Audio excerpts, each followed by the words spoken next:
Episode 2 of Attack on Titan kicks off with a bang. Or should I say, a backstory? Because nothing says sequel like hitting pause on the action to give us a history lesson. As the Titans breach the city, one can't help but admire their diverse diet. Humans, houses, horses, they're not picky eaters, that's for sure. And our heroes? They're serving up panic with a side of chaos. The chaos of trying to board a boat during a Titan invasion. Talk about a comedy of errors.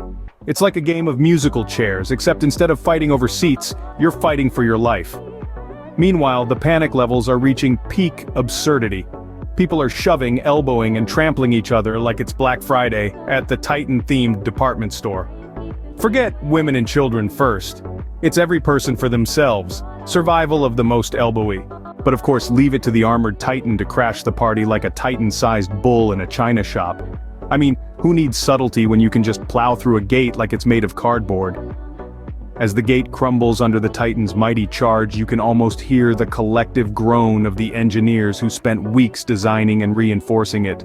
Well, there goes our budget for gate repairs, they mutter, resigned to the fact that Titans have a knack for turning even the sturdiest defenses into Swiss cheese. Eren and his grandiose declarations, you can just imagine the scene. Eren, his fist clenched in righteous fury, his eyes blazing with determination as he dramatically proclaims, "I will kill every last Titan."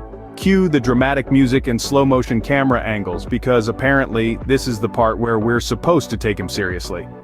But hey, you've got to admire the guy's moxie, because if there's one thing Eren Yeager isn't lacking, it's ambition. Just don't ask him for a detailed plan of attack, because apparently his strategy begins and ends with a lot of yelling and swinging sharp objects.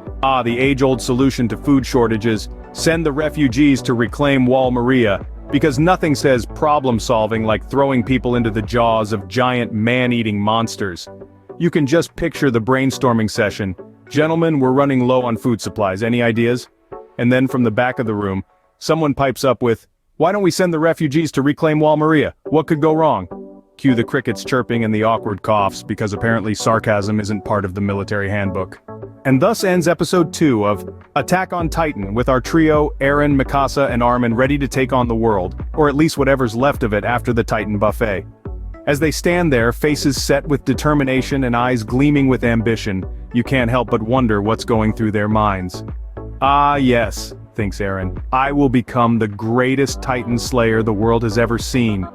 Meanwhile, Mikasa is probably mentally calculating the number of Titans she'll need to take down before lunch, while Armin is, well, let's just say he's thinking about how to strategically avoid getting squished like a bug.